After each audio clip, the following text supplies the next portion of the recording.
নমস্কার সকলকে, ডেস্টিনি জার্নিতে স্বাগত। আজকে যে জ্যোতিষ আলোচনা থাকছে যে ৭/১২/২০২৫ থেকে ২২/২/২০২৬ পর্যন্ত মঙ্গল ধনু রাশিতে অবস্থান করবে।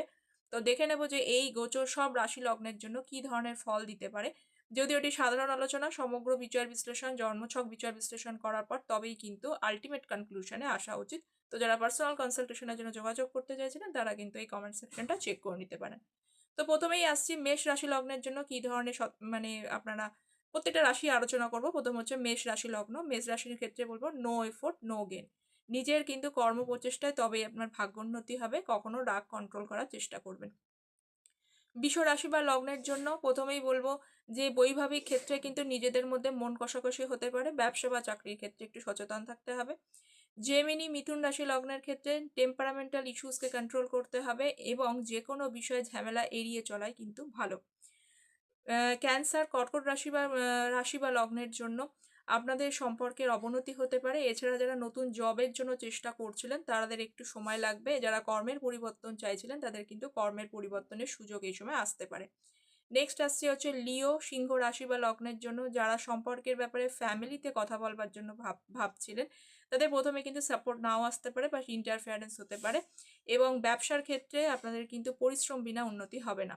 ভার্গ কন্যা রাশি বা লগ্নের ক্ষেত্রে যারা ওয়ার্ক ফ্রম হোম করছেন তাদের কিন্তু এই সময় ভীষণই ভালো উন্নতি হবে।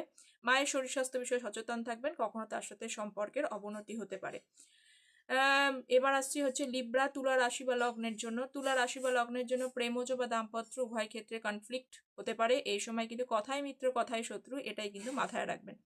স্করপিও বৃশ্চিক রাশি বা লগ্নের ক্ষেত্রে প্রথমেই বলে যারা এতদিন ধরে অনেকটা পরিশ্রম করছিলেন এবার কিন্তু ধীরে ধীরে আপনাদের সেই জায়গাটায় উন্নতির দিকে প্রগ্রেস করবে, ধীরে ধীরে উন্নতি হবে।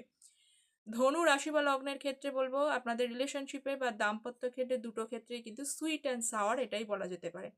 ক্যাপ্রিকন মকর রাশি বা লগ্নের জন্য পরিবারের বিষয়ে ওভার কনসার্ন না হওয়াই ভালো।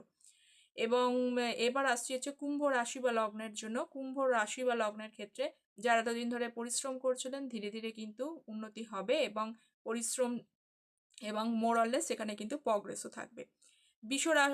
লাস্ট আসছে হচ্ছে মীন রাশি বা লগ্নের জন্য। আপনাদের তো কর্মে পরিশ্রম ছিল এবং সেটা থাকবে, হাল ছেড়ে দিলে চলবে না, আয় বুঝে ব্যয় করতে হবে এবং প্রগ্রেস অবশ্যই কিন্তু পরিশ্রম করবার পর প্রগ্রেস অবশ্যই আপনাদের আসবে, তো হাল ছাড়লে চলবে না। তো এই ছিল একটি সাধারণ আলোচনা। তো দেখা হচ্ছে পরের একটি জ্যোতিষ সংক্রান্ত টপিক নিয়ে আলোচনা। ততক্ষণ পর্যন্ত ভালো থাকবেন, সুস্থ থাকবেন। Thank you so very much. নমস্কার সকলকে, ডেস্টিনি জার্নিতে স্বাগত। আজকে যে জ্যোতিষ আলোচনা থাকছে যে ৭/১২/২০00